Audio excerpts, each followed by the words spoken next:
हाँ, तो हम लोग क्लास 10 के एग्जाम 2025 को देखते हुए जो इम्पोर्टेंट क्वेश्चन सॉल्व कर रहे थे उसमें पार्ट 4 कंप्लीट है। पार्ट 5 में आप आइए कुछ और क्वेश्चन को सॉल्व करते हैं।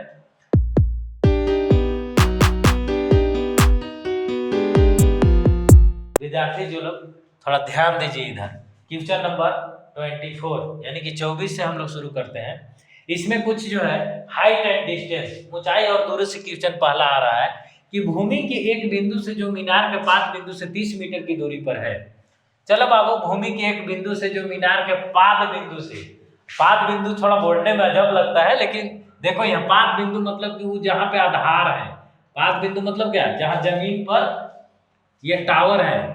देखो ये टावर बनाते हैं, वाह क्या बात है, ये टावर है। ये टावर का पाद बिंदु इसको कहेंगे नीचे और शिखर यहाँ कहेंगे ऊपर। तो ये कहेंगे भिन्न भूमि के एक बिंदु से जो मीनार के पाद बिंदु से 30 मीटर की दूरी पर है। चलो मीनार के पाद बिंदु से एक बिंदु ले लेते हैं P, जो कि 30 मीटर की दूरी पर है, और AB जो है वो मीनार की ऊंचाई है। क्या है? AB मीनार की ऊंचाई है, और ये जो बिंदु है P वो पाद बिंदु से 30 मीटर की दूरी पर है। कितना मीटर की दूरी पर है? 30 मीटर की दूरी पर। मीनार के शिखर का यूनियन कोण 30 डिग्री है। चलो शिखर का यूनियन कोण यानी कि हिया 30 डिग्री बना रहा है। तो मीनार की ऊंचाई ज्ञात कीजिए। मीनार की ऊंचाई का ज्ञात करना है, ये वाला ज्ञात करना है ना। तो मीनार की ऊंचाई ज्ञात करना सीधा सा बाबू, हम लोग जब त्रिकोणमिति पढ़ रहा था तो वहां पे P/B, B/H और सब पढ़े हैं कि साइन थीटा का क्या होता है, टेन थीटा का क्या होता है, कॉस थीटा का क्या होता है। अब नहीं पढ़े हो तो जब त्रिकोणमिति का पढ़ाई होगा तो उसमें आप लोग को बताया जाएगा कि किससे क्या है। अभी यहाँ पे बताना है तो देखिए हम लोग ये थीटा डिग्री, यानी कि जहाँ पे ये थीटा डिग्री रहता है तो उससे संलग्न भुजा को, इसको संलग्न भुजा कहते हैं। तो संलग्न भुजा को ही आधार बोला जाता है। तो इस क्वेश्चन के अनुसार ये आधार हो गया, और इसके सामने वाला ये क्या हो गया बाबू? ऊंचाई हो गया। ठीक है, तो यह ऊंचाई इसको नहीं कह के हम लोग इसको कहेंगे लंब। ऊंचाई तो टावर का ना हो गया, लेकिन जब हम लोग त्रिकोणमिति के अनुसार लिखेंगे तो ये देखो एक समकोण त्रिभुज का निर्माण कर रहा है। तो समकोण त्रिभुज के अनुसार थीटा डिग्री के सामने वाला भुजा को लंब, और जो थीटा डिग्री का रहता है ओकर से लग्न भुजा को संलग्न भुजा यानी कि आधार कहते हैं। तो हमको इसके और इसके बीच का रिलेशन खोजना है। तो यानी कि लंब और आधार किस किस त्रिकोणमितीय अनुपात के बीच संबंध होता है? तो एक tan थीटा का, एक cot थीटा का। या तो तुम cot थीटा बराबर लगाओ या tan थीटा बराबर लगाओ, कोई दिक्कत नहीं है। तो यहाँ पे डायरेक्ट लिखेंगे tan थीटा। तो tan थीटा बराबर थीटा की जगह पर है बाबू 30 डिग्री, और बराबर का लिखेंगे tan थीटा बराबर होता है P/B, यानी कि P है यहाँ AB और B है यहाँ PA। तो AB के जगह पर तो हमको पता नहीं है, यही निकालना है AB, और PA दिया हुआ है कि 30 मीटर है, और tan 30 डिग्री का वैल्यू होता है बाबू 1/√3। याद करना होता है इसको, 1/√3। क्रॉस मल्टीप्लीकेशन करो, कैंचिया मार गुना। देखो एकरा से एकर में, एकर से एकरा में। अब कैंची वहां छापने नहीं लगना है, ठीक है। ये वाला कैंची, ये देखिए कैंचिया मार गुना, देखो मिला गया। ये देखो इससे इसमें, इससे इसमें, कैंची मार गुना, क्या मजा आ गया यार, वाले बहुत चाहिए था। देखो क्रॉस मल्टीप्लीकेशन करते हैं। तो √3AB बराबर 30। अब AB बराबर क्या होगा बाबू? 30/√3। नीचे रूट में नहीं रहता है, ये स्टैंडर्ड फॉर्म नहीं है। तो स्टैंडर्ड फॉर्म यानी कि मानक रूप में लिखने के लिए नीचे से रूट हटा दिया जाता है। तो हटाने के लिए क्या करेंगे बाबू? √3 से ऊपरे और √3 से नीचे गुना कर देंगे। √3 से ऊपरे नीचे गुना करने में अंश और हर में कोई प्रॉब्लम नहीं है, कट जाएगा। तो यहाँ देखो ये 30√3 हो गया, और √3 में √3 से गुना करेंगे तो खाली 3, एक काट देंगे, 3 दहा के 30, आ कितना गया बाबू? 10√3। अब इसमें देखेंगे कि 10√3 कहूँ है कि नहीं है, एकदम है। तो हमारा C नंबर जो है वो करेक्ट आंसर हुआ। आया मजा? चलिए आगे बढ़ते हैं हम लोग नेक्स्ट क्वेश्चन को। इसको थोड़ा सा इरेज कर लेते हैं।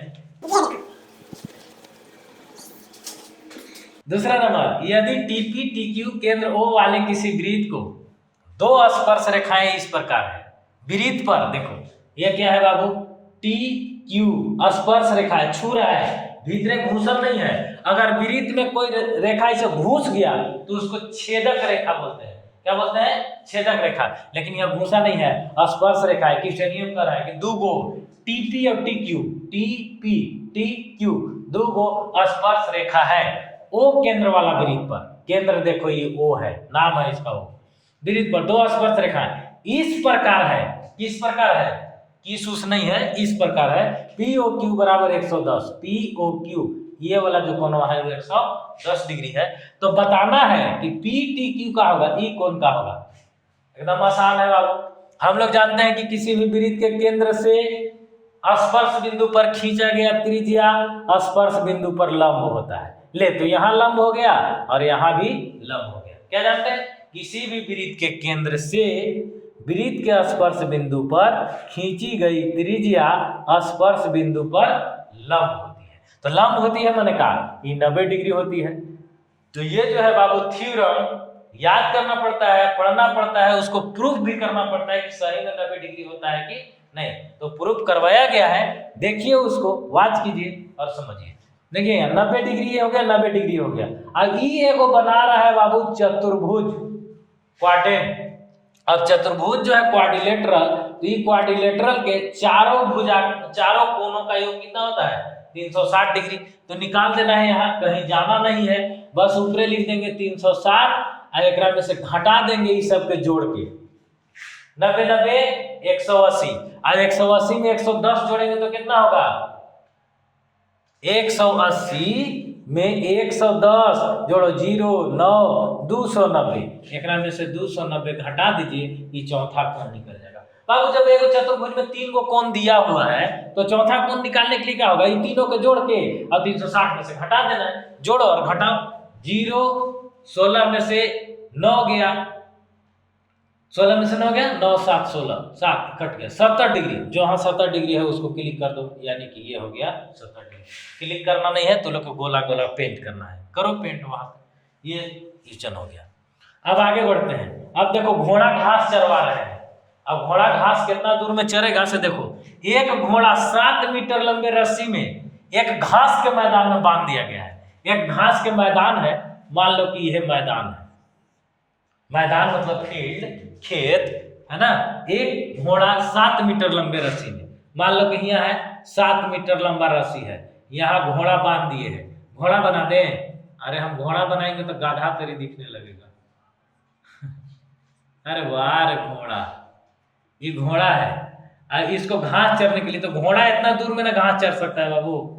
7 मीटर का रस्सी है तो 7 मीटर के रस्सी में पूरा गोले गोले घोड़ा घास चरेगा। अब देखो तो गोले गोली जितना क्षेत्र में घास चरेगा उसका क्षेत्रफल निकालना है। तो 7 मीटर यानी कि इनडायरेक्टली रूप से हमको त्रिज्या बराबर 7 मीटर दे दिया है। अब क्षेत्रफल निकाल देना है इसको, तो निकालो। घोड़ा देख के हंसी लग रहा है वो थोड़ा घोड़ा। अच्छा चलो मान लो घोड़ा है, गणित में तो सब कुछ माना जाता है। इतना अच्छा घोड़ा है तो मजाक उड़ा रहे हो। उस भाग को क्षेत्रफल में क्या मैंने जो जितना क्षेत्र में चल सकता है। बाबू वृत्त के क्षेत्रफल हम लोग जानते हैं कि पाई आर स्क्वायर होता है।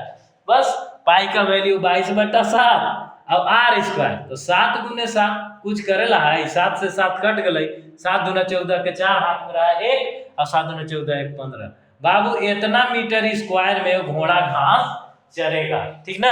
ये घोड़ा घास चरेगा कि मर जाएगा से पता नहीं चल रहा है। 154 देखिए 154 मीटर स्क्वायर में घोड़ा घास चर दिया। चलिए कोई बात नहीं है, मस्ती के साथ पढ़ना चाहिए हम लोग को। घोड़ा घास चर दिया कितना? 154 मीटर स्क्वायर में। तो टिक करना है तो विशेष लिख के क्या बताना है कि हाँ जितना मीटर रस्सी है उसको हम लोग त्रिज्या लेंगे तो त्रिज्या आर बराबर इतना है। अरे जानते हैं कि वृत्त का क्षेत्रफल पाई आर स्क्वायर होता है। क्षेत्रफल पाई आर स्क्वायर, पाई का वैल्यू 22/7 अब आर है ये 7 × 7 154 मीटर स्क्वायर में चलेगा। चलिए एक और क्वेश्चन है, क्वेश्चन नंबर 27। ये तो बहुत अच्छा है, आपका ध्यान किधर है? क्वेश्चन इधर है। 27 उच्च वर्ग सीमा और संचयी बारंबारता। यहाँ उच्च वर्ग सीमा कहेगा बाबू। और संचयी बारंबारता कहेगा तो तू लोग ध्यान देना, से कम प्रकार के त्वरण, और अगर यह निम्न सीमा कहता तो से अधिक प्रकार का त्वरण। लेकिन यह कह रहा है कि उच्च वर्ग सीमा और संचयी बारंबारता की आलेख किस प्रकार से बनता है, तो से कम प्रकार के त्वरण का बनता है। लिखल है कि सबसे लंबे बांस की लंबाई बताइए। बाप रे बाप, सबसे लंबा बांस की लंबाई बताना है जो 12 मीटर लंबे, 9 मीटर चौड़े और 8 मीटर ऊंचे कमरे में रखी हुई है।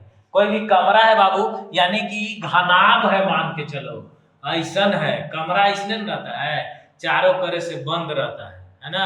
अब एकरा में लंबा बांस रखना होगा तो ई कोनवा से लेके ई कोनवा तक रखेंगे तभी ना लंबा बांस रखाएगा, या ई कोना से लेके ई कोना तक रखेंगे, यानी कि विकर्ण निकालना है। तो हम लोग जानते हैं कि घनाभ का विकर्ण बराबर क्या होता है, लंबाई का स्क्वायर चौड़ाई का स्क्वायर प्लस ऊंचाई का स्क्वायर का रूट चढ़ा दो, निकल गया उसका। तो हम लोग यह निकालेंगे कि सबसे लंबी बांस की लंबाई, बांस की लंबाई बराबर क्या हो जाएगा 12 की स्क्वायर 9 की स्क्वायर प्लस 8 की स्क्वायर के रूट ओवर, बराबर हम 44 से 9 9 81 80 80 64 का रूट ओवर निकाल दो। 4 1 5 5 और 4 9, 8 और 6 14, 14 और 8 14 और 4 18 के 8 1 2 का रूट, हंसिया कहा जाएगा है ना। देखो 4 और 1 5 और 4 9, 8 और 6 14, 14 और 4 18 के 8, हाथ में रहा 1 1 और 1 2, तो हो जाएगा गड़बड़।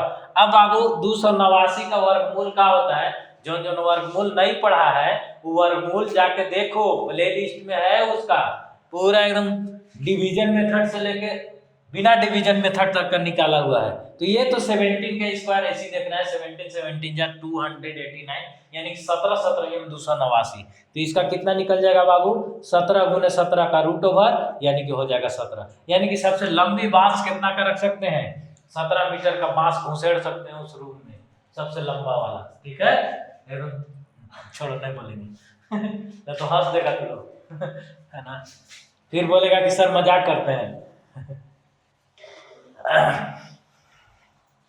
चलिए देखिए आगे है, निम्नलिखित में से कौन सी संख्या किसी घटना के प्रायिकता नहीं हो सकता।